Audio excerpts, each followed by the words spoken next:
It's week 7 in our year of stitches, and today we are doing a classic. We're doing a blanket stitch. Now, this blanket stitch you can use in multiple different ways, and what I want to do is start off with the simplest form of blanket stitch, and then next week we're going to go into a few variations on it. So I'm going to get my thread first. So I'm going to again get myself a length of thread, and I'm going to split it down. Like all the other videos, I'm going to work with 3 strands of thread.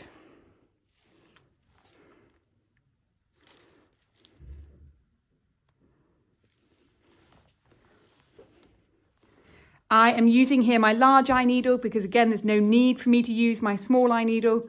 So I'm threading up with my large eye and I'm tying a knot.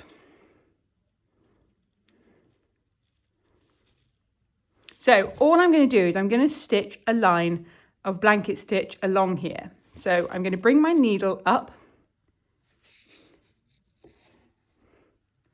and then I'm going to take it along on a diagonal line from where I've started. Now, before I pull it straight, I'm going to bring my needle back up in the middle here, like this. You see, I create this L shape. I'm going to go the same again. I'm going to bring it back up. Now, this whole process is made easier by being on an even weave fabric, which is what I'm stitching on.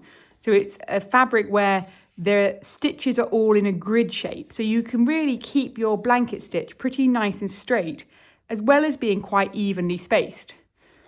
You see how I'm just creating blanket stitch here.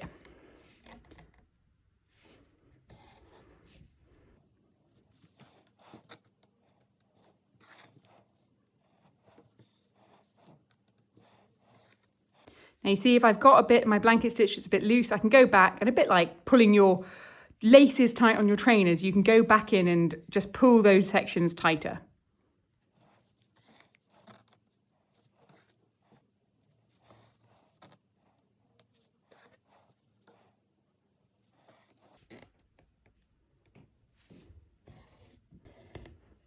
And then when you get to the end of a line, you'll always need to sort of finish with a line of blanket stitch. So it could be a long one, or it could just be a little short one where you go in. But I'll just do one more long like that. And then on the back, you flip over. You see what it looks like on the back. It's all these vertical stripes. So to seal off your thread, you're just going to need to wrap around a couple of times just to make sure it's really secure.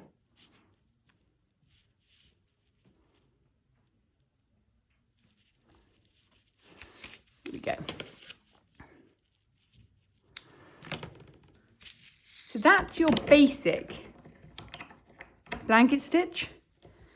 Now, let me go in with a paler colour and just show you then what happens with the blanket stitch if you just do a smaller one, because that one here looks very much like a blanket stitch, but you can have different variations just doing exactly the same technique by making each of your stitches a narrower width.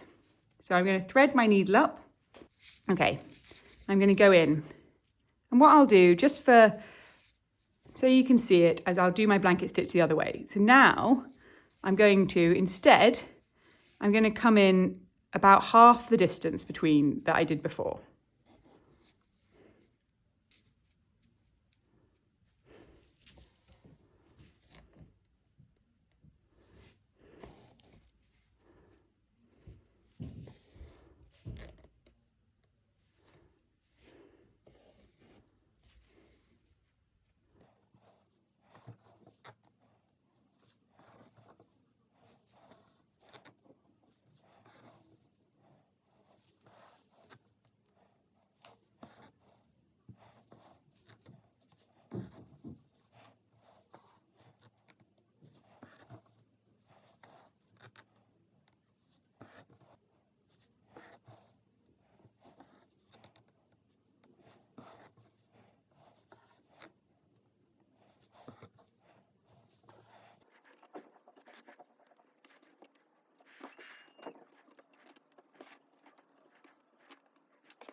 So you get to the end of that line and you can see then I've just got a slightly narrower blanket stitch.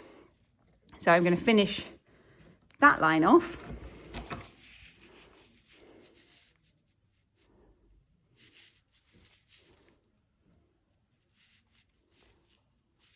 If we want to do a really interesting variation upon this blanket stitch, still working in a straight line, then I'm going to add another line of blanket stitch alongside it, but going back up into it. So I'm just threading my needle up in a contrasting colour, and I'm going to do another row of blanket stitch going between this one.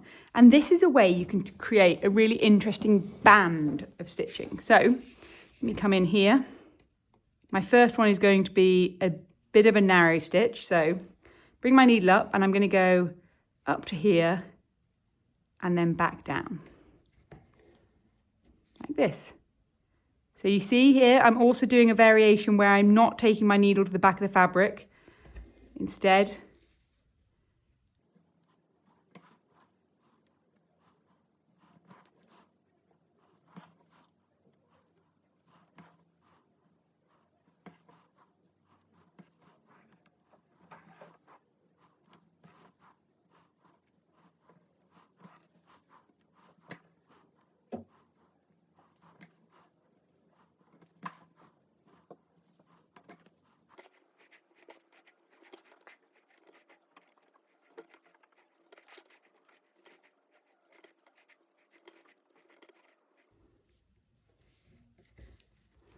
and there we go, get to the end. So you see how that creates the most interesting band of border, just simply using 2 lines of blanket stitch alongside one another.